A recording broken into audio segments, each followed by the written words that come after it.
Selamat datang kembali di kuliah atau materi IT for HRM atau IT for MSDM, IT for Manajemen Sumber Daya Manusia. Kita ada di bab e-training bagian ketiga.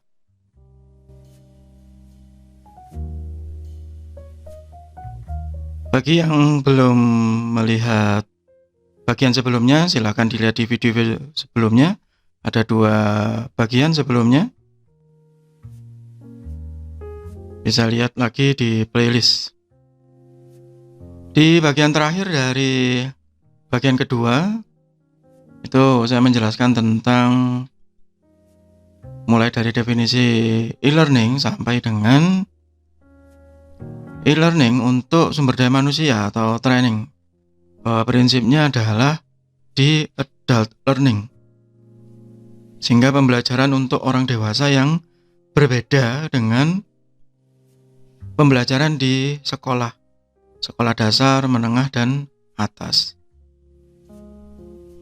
Nah, sekarang bagaimana setelah pembelajaran tadi dilakukan atau selesai dilaksanakan atau sedang dilaksanakan? Maka kita harus melakukan evaluasi, mulai dari reaksi pertama, kemudian proses belajarnya, perilaku yang didapat setelah selesai learning tadi. Bukan hanya knowledge ya. Kalau knowledge mungkin orang akan banyak yang bisa dengan cara membaca ulang, melihat ulang gitu ya. Tetapi perilakunya, apakah knowledge yang sudah didapat tadi bisa diterapkan sehingga punya result atau hasil yang diinginkan.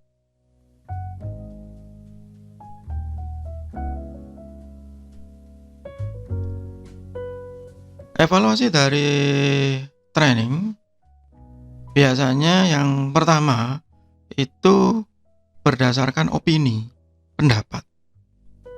Entah dari orangnya sendiri, karyawan sendiri, atau dari manajernya, atasannya. Padahal opini ini itu tidak bisa menjadi ukuran yang valid. This opinion or reaction are not necessarily valid measures. Jadi kadang-kadang hanya subjektif ya.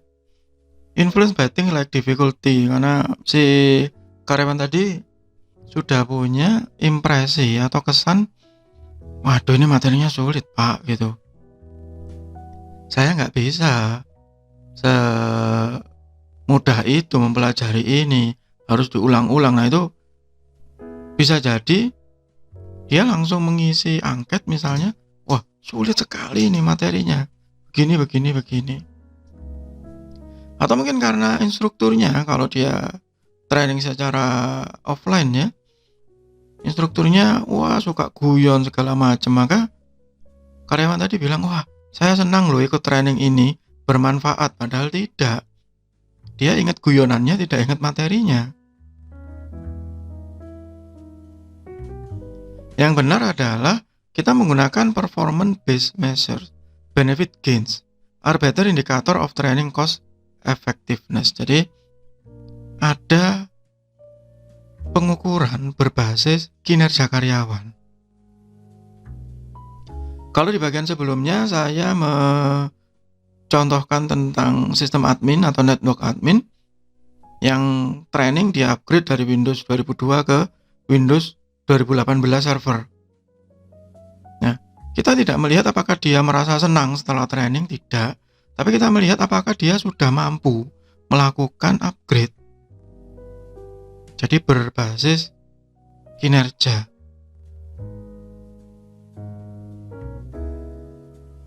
Nah, biasanya beberapa perusahaan menggunakan analisis SWOT untuk melakukan evaluasi tersebut.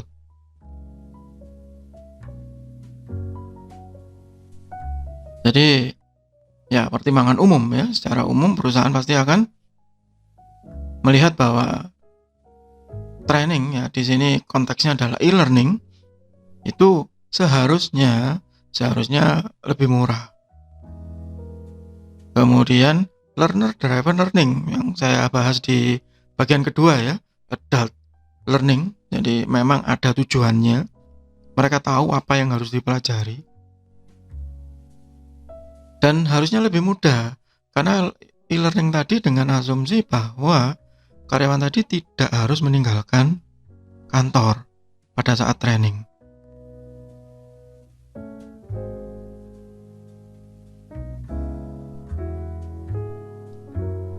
Dan langsung, nggak pakai persiapan. Misalnya kalau training offsite ya, atau training offline ya, itu yang harus ya mempersiapkan transportasi, akomodasi, begitu, ini nggak usah.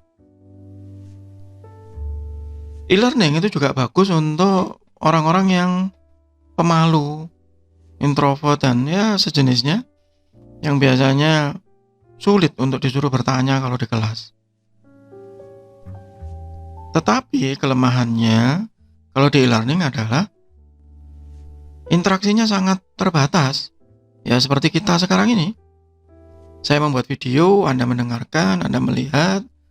Ya kalau ada pertanyaan di tengah-tengah, apa yang bisa dilakukan? Ya nggak bisa. Karena memang terbatas interaksinya. Difficulty in developing content. Ya, sama seperti yang sekarang saya alami. Sulit bagi saya kalau ada yang melempar saran dan kritik kepada saya, itu kurang animasi, Pak, begitu. Itu kurang menarik, harusnya dikasih kartun. Iya, memang menarik.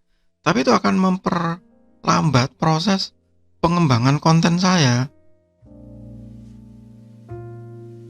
Mungkin untuk video dalam durasi 10-15 menit, kalau saya menggunakan cara konvensional seperti ini ya, saya hanya butuh antara 30 sampai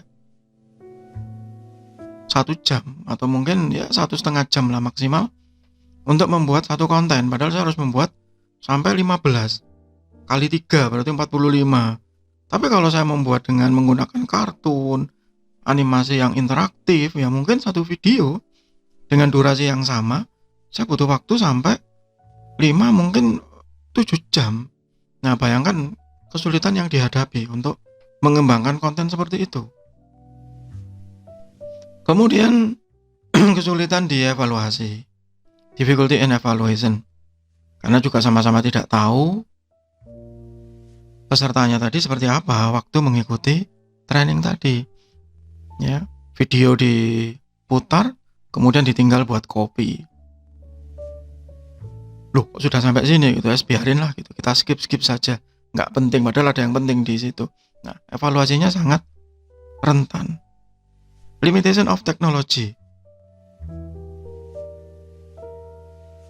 Misal video yang saya buat ini pasti akan berbeda kalau dilihat di handphone versus di laptop, atau mungkin di PC dengan monitor yang ya lumayan lebar. Tapi kalau seperti konten saya begini, nggak ada bedanya sih. Ya, tapi bagaimana kalau konten itu interaktif, punya evaluasi, punya isian?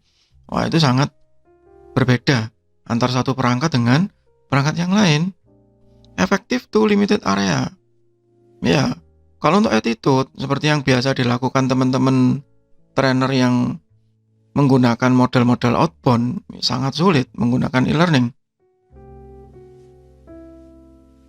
Dan biasanya dianggap kurang efektif dibandingkan tatap muka.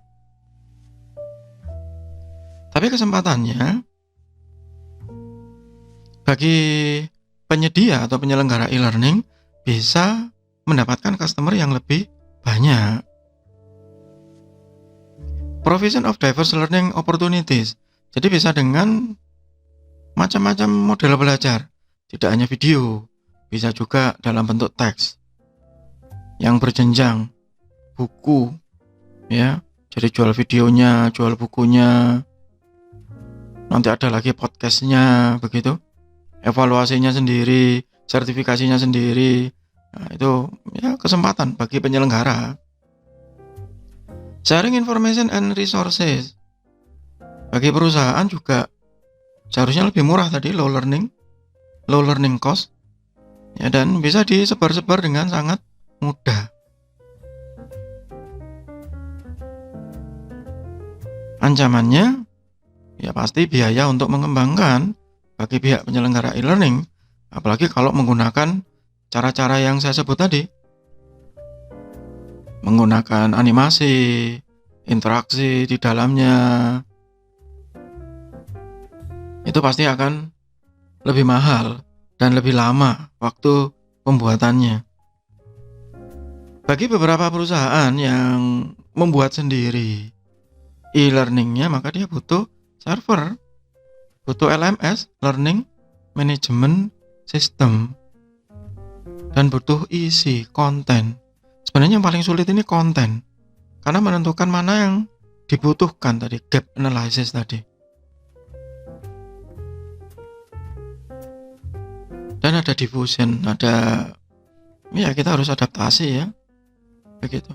Nah, pada saat belajar tadi sudah saya sebutkan di awal, untuk mengevaluasi itu yang tingkatan ketiga adalah behavior. Jadi bagaimana cara karyawan atau orang tadi pada saat mengikuti training, apalagi yang berbasis e-learning. Yang pertama ada yang modeling, jadi dia mengamati. Orang-orang seperti ini cocok kalau e-learningnya berupa video simulasi ya, langsung how to, tidak teoritis. Dan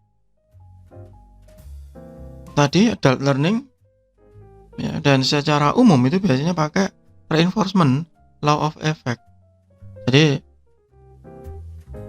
banyak orang yang belajar itu karena ada rewardnya dan menghindari dihukum, avoid behavior that are punished.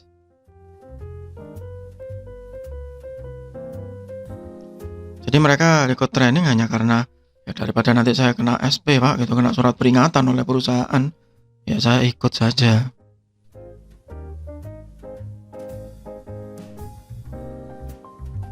Nah, yang paling penting adalah immediate confirmation.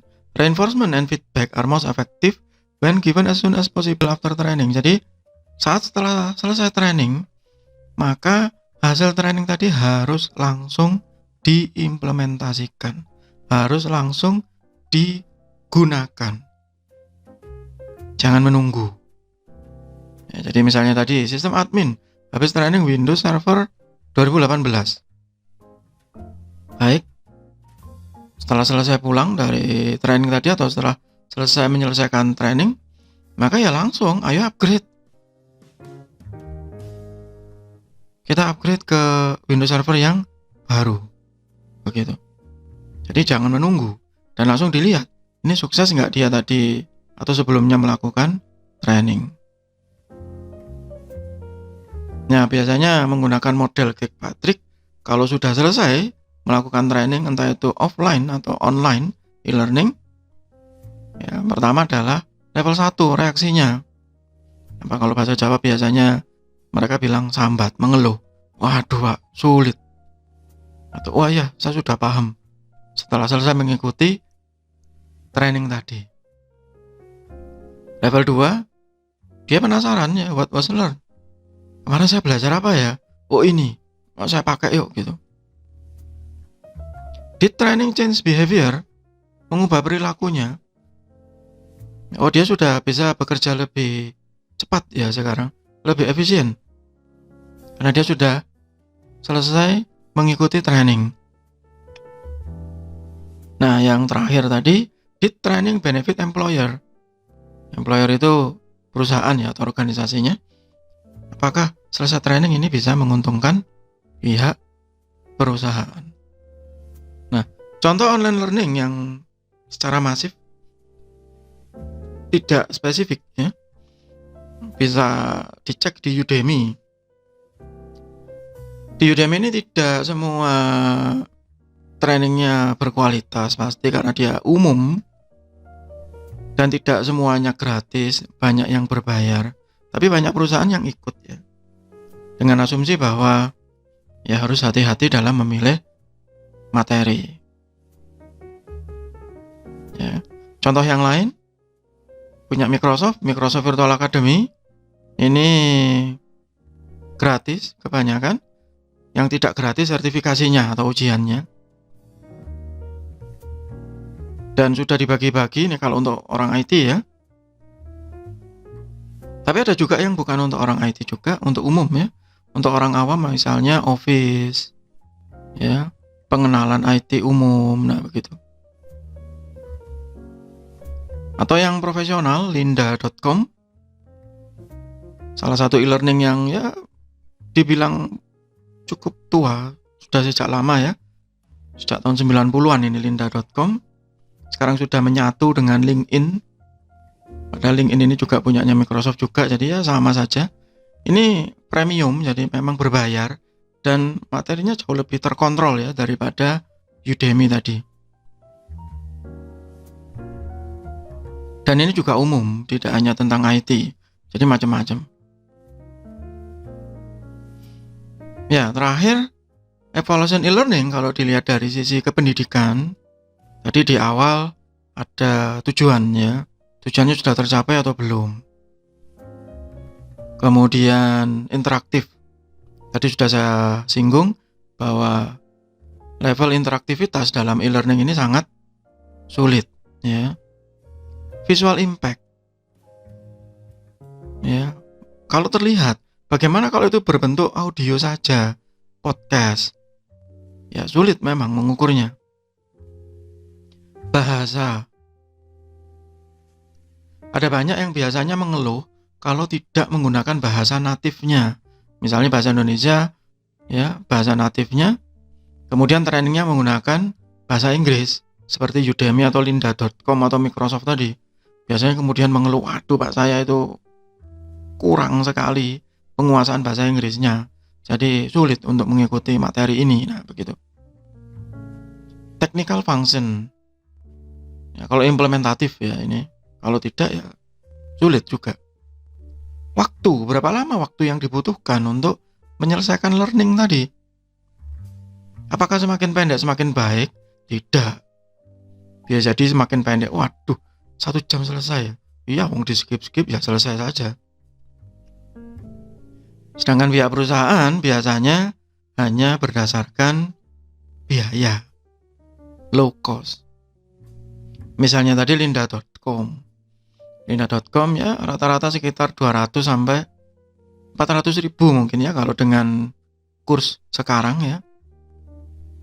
Murah nggak gitu ya? Harusnya loh ya, harusnya lebih murah kalau menurut saya dibandingkan kalau training offline. Nah, kalau training offline tadi plus akomodasi, plus ini, plus itu, plus konsumsi, plus waktu yang hilang, dihitung bisa mencapai 1,5, ya mungkin kadang bisa sampai 5 juta begitu, dibandingkan hanya 400 ribu di lynda.com tadi atau di Udemy tadi, plus sudah evaluasinya, ada sertifikatnya yang memastikan bahwa si karyawan tadi betul-betul ikut sampai akhir, betul-betul memahami materinya, harusnya cost-nya lebih murah. Ya, itu e-learning. Jadi sekali lagi, e-learning tadi di bagian pertama itu bahwa ini development, pengembangan, dan untuk yang baru terutama. Di bagian kedua tentang e-learning khususnya untuk SDM, bahwa itu untuk adult learning atau pembelajaran untuk orang dewasa.